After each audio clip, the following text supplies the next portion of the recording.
你要如何知道这支笔对整个宇宙来说意味着什么呢？宇宙要是能说话告诉你，那事情就简单多了。NE 做的是我们跳出盒子去想，NI 做的是我们想这个盒子。旁观者可能会怎么评价，你们知道吗？拜托，我不需要一个切土豆都会切到手的人告诉我人类应该怎么过上更好的生活。这里是刷刷，如果问起 INTJ 和 INFJ 共同的关键词，那其中一定有意义。毫不夸张地说，他们几乎永远都在追求意义，而在背后促成他们这种倾向的，是在人格类型学中学名叫做内倾直觉的一种心理过程。这种心理过程正是 INTJ 与 INFJ 感知信息、学习信息的主要方式。说到 NI， 我觉得将它形容出来的特别精辟的一句话是威廉·戈尔丁所说 ：“At the moment of vision, the eyes see nothing。”在拥有真正视野的刹那，眼睛是看不见的。真正的视野不是通过眼睛去捕捉的，那是通过什么呢？从 NI 的角度来说，是通过直觉，是通过去探索和发现那些看得见、摸得着的事物背后看不见的那些规律与模式。你们觉得对吗？不对， NI 不是这样的，绝对不能止于此。因为看见规律和模式又如何？你发现了下雨前云朵会堆积，你发现了点赞支持能让我更新得更快，哪怕你发现了可能给人类带来幸福的100种途径，这些发现本身不会带来意义。如果 INFJ 和 INTJ 指的是喜欢寻找规律的人，喜欢深度思考的人，那世界上会有很多 INFJ 与 INTJ， 任何人格都不能给你深度，多读书才能给你深度。让 INFJ 和 INTJ 成为 INFJ 和 INTJ 的，不是所谓的深度，而是他们对于自己眼中意义的执着和信任。那到底什么是意义呢？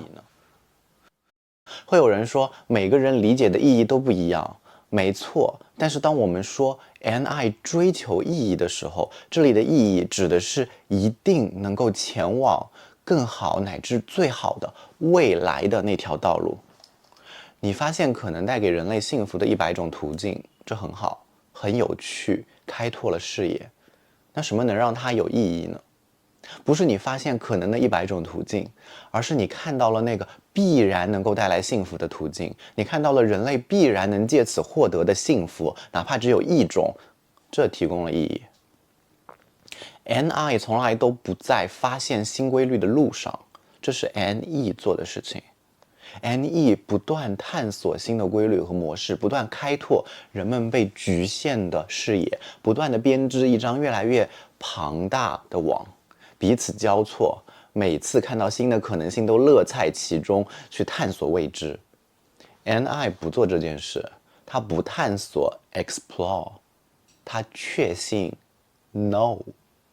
当你探索时，新的发现让你兴奋，任何新的有趣的规律不断的带给你新的兴奋。你想 What could be？ 哇，我好好奇，它和它之间可能产生什么样的火花呢？但是当你确信时，你所确信的规律带给你的是严肃的价值，它是如此清晰地呈现在你的眼中，你可以确信一切将会如何发生。这时候你想的是I have to， 不行，我知道事情会如何走向灭亡，我也知道它会如何走向繁荣。无论如何，我一定要让它走在那条最该走的道路上。我从现在开始的每分每秒都必须投身其中。相比于那在遥远未来确定的必然的庞大胜利，其他的一切又算什么？又有什么意义呢？这是 NI 的意义。正如心理学家Christopher Ross 对 NI 的总结 Introverted intuition provides an inner vision that transcends the present moment and puts present trials and trophies into a wider context. 内倾直觉提供了一种超越当下此刻的内在视野，将当下考验与成功置于更宏大的背景中。如果说整个宇宙乃至所有存在都在一场电影里， NI 看的是电影中所发生的一切与这个电影的主线有何联系，以此来看某个情节中应该发生什么，才能让电影走向最好的结局。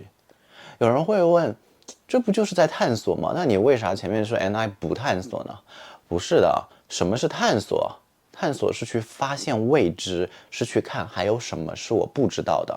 NI 不做这个， NI 的寻找从一开始就是确信有答案的，他知道答案躺在布满迷雾的深渊中，他从一开始就只想找到那个终极的东西，那条最好的，很可能也是唯一的路。其他未知的小路，为什么要浪费时间去退而求其次呢？哦，他们很有趣，很新颖，所以呢，那有什么意义？千万小心哦！我谈的是心理过程，不是人。虽然 INTJ 和 INFJ 本身也以紧绷而著称，但是正常人肯定还是有放松的时刻的。只是当你在娱乐的看待规律和新发现的时候，这一般不是 NI 这个心理过程。在生活中 ，NI 经常做的就是穿透层层的迷雾，去感知的更深一点，更深一点，直到潜伏在深渊的那条终极的主线。这里我有一支笔啊，它对我的今天意味着什么？它对我的视频意味着什么？它对我的人生意味着什么？它对整个宇宙又意味着什么？它在我所看到的未来中，最好的位置是哪里？你要如何知道这支笔对整个宇宙来说意味着什么呢？宇宙要是能说话告诉你，那事情就简单多了。可惜它不能，至少字面意义上不能。当我们说某个东西对某个东西意味着什么，我们到底在说什么？对很多人来说，一支笔对宇宙意味着什么，可能是一个很傻甚至刻意的问题。真的有人平时就想这种东西吗？因为一支笔是如此的微不足道，而宇宙又是如此的宏伟，这个问题真的可以回答吗？可以，仔细听啊，这就是 NI 做的。我模拟想象各种情境下这支笔会发生什么，我找到里面我确信最可能的那条轨迹，借着这个轨迹我预测它将会如何。但这还没完，这只能告诉我这支笔，这没法回答这支笔对宇宙意味着什么。所以 NI 同时还会做什么？我会模拟想象各种情境下宇宙会发生什么，我找到里面我确信最可能的那条轨迹，借着这个轨迹我预测宇宙将会如何。我同时看到这支笔与宇宙的轨迹，于是我可以看到它们的命运是如何交织的，这支笔的轨迹是如何淹没在宇宙的历程之中，它淹没后的轨迹将留下什么。从这里你能理解为什么 NI 肯定会和无意识挂钩吗？如果不能，我们来做一个小小的试验。你来试试看，把整个宇宙所有的事物背后的轨迹，同时在你的意识中清晰地勾勒出来，让它们同时出现在你的意识中，作为一个整体，把整个宇宙的万物作为一个整体去捕捉，去预测。试着不错过你拿着的手机，甚至你的一根头发在这个整体中的位置和意义。怎么样？看得清这个整体吗？描述得出来吗？很期待听听大家把看到的描述在评论区啊，再混乱也没关系。当我们这么做的时候，我们能感知到的是什么？是我们意识的尽头，是语言的局限性。也许你感知到了非常模糊，甚至杂乱的一堆东西，那种冥冥之中有一些什么，又好像什么都没有的感觉。你可能看到各种事情之间和各种事情之间的关联，看到一些对于宇宙而言非常零星的规律，但是 NI 的终点是把这些全部看作一个有规律的整体，是看到冥冥之中自有天意的天意。我的老师就是有一个我超级喜欢的总结，说 NE 做的是我们跳出盒子去想， NI 做的是我们想这个盒子。当你看向意识所够不着的地方的时候，你会看到什么？无意识。当你企图把意识根本容纳不下的一切的规律装进来的时候，他们除了沉入无意识别无选择。但我这里要讲一点跳出类型学的题外话也不算题外话吧到底我们对于宇宙万物的认识就存在于我们的无意识中，还是我们在认识宇宙万物的过程中有很多信息沉入了无意识？这个我不知道哪个先哪个后荣格展开关于个人无意识和集体无意识的很多思考，但是这块我很难说我完全相信或者不相信，毕竟他也是一个努力去探寻的学者，而不是上帝。但是无论是无意识在前，还是我们的经验在前， NI 做的都是去看向那只会在无意识深处才有的答案，意识够不着所以 NI 的描述中经常会有带有类似于顿悟这样的形容，这完全不奇怪，不是一种超能力。无意识就像是一片深邃的大海， NI 总是在往海里看，总是如此。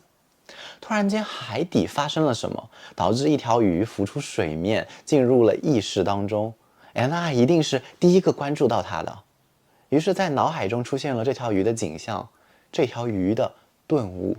但是你要问 NI 这个鱼是怎么回事，到底水深之处发生了什么，作为无意识大海最忠实的关注者，他对大海的熟悉度确实会比其他心理过程更高，甚至它是所有心理过程中和意识的关系最小的。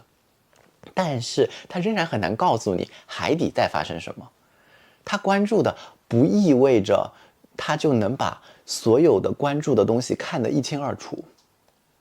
大家现在有点理解专业书籍中经常提到的 NI 会让人脑海里出现画面是怎么回事吗？这些画面很多时候是找不到源头的，因为源头在无意识的海底呢。虽然这么说可能让人不舒服，但我真的建议测出 INFJ 或者 INTJ 的小伙伴多做一些探索，测评答题对 NI 的揭露能做到的非常非常有限，以及容易被误解。纯粹的 NI 根本就不关注感官世界、物理世界的东西，并不是通过感官去解读意义。如果你经常通过感官，通过我看到的、听到的去进入到意义这个话题，那说明 SE 的参与度是非常高的。可能你是 ENFJ、ENTJ 或者 ISFP、ISTP。幸好世上没有人只有 NI 这一个心理过程，因为只有 NI 的话，从外界来看可能跟植物人没有太大区别。NI 不需要感官，虽然每个人都有感官，运用感官和心理过程无关，但是对 INTJ 和 INFJ 而言，他们在心理过程中对这种感官信息的忽视他们运用感官，他们追求深层意义的信息，这两件事在他们身上是非常割裂的。虽然不至于完全不顾感官，但是他们总是通过非常非常少的感官信息去得到非常非常大但是模糊的对深层意义的感知。什么是意义？前面已经解释过了，后面我就不每次都重复了，忘了可以再看第一部分。所以对于 INTJ 和 INFJ 经常会出现什么情况呢？他们可以见到一个人的第一眼5秒钟就已经感觉对这个人形成了完整的感知，接下去的相处都变成对这种感知的印证，而不再有让他们意料之外的信息。NI 主导者的自白中有人说，从孩子开始我就从来没有因为圣诞礼物是什么而感到过惊喜，因为好像我早就知道会收到什么了。有人会问，这种5秒识人的感知不是超能力吗？也不是，你非要较真的话，这种感知是可以追溯源头的。我努力试着用我的方式让大家理解一些皮毛，这里我们就要拜托我们可爱的 SI 了只能通过这种类比的方式去理解。SI 对于事物也会有自己非常特别的感知。一个人可能在当下给很多人都是感觉很靠谱，但是也许对某个 SI 来说，却怎么看也感觉不安。如果让 SI 去解释，也不简单。也许还是比 NI 容易一些的。你如果要 SI 完整的解释，可能会是从 SI 使用者出生开始，从他第一次通过身体去感知到信息开始，你跟着他走完他到现在的一生的经历，你就会理解，他具体的经历是如何让他个人脱离当下的实际情况，而对某个人形成不安的感觉。那 NI 呢？ SI 信任自己亲身经历的一切的积累，NI 信任的可是自己精神世界所经历一切的积累，包括存在于无意识中的那些积累。你可以想象一个人从出生开始，他的精神世界就产生了各种各样的经历。要知道精神世界的经历，它的无限程度是远远超过物理世界、感官世界的。特别是当我们把无意识中的精神活动也纳入其中，而 NI 使用者就是通过自己精神世界到现在为止的积累来对照眼前这个人，获得脱离当下的对他超越性的感知。现实世界上已经没有任何一个 SI 人能给你完全讲清楚自己所形成的感知了。就算再详细的传记，也只能记录他人生经历的一小部分。那 NI 呢？你要让他去解释。我的评价是，等到人类存在的形式发生了革命性的变化，也许就有可能。感兴趣这种解释会怎么样的，可以看一看荣格的红书。那下一部分我们来看看这样的 NI 在现实中可能会经历怎么样的挣扎，以及生活中普通的 NI 长什么样吧。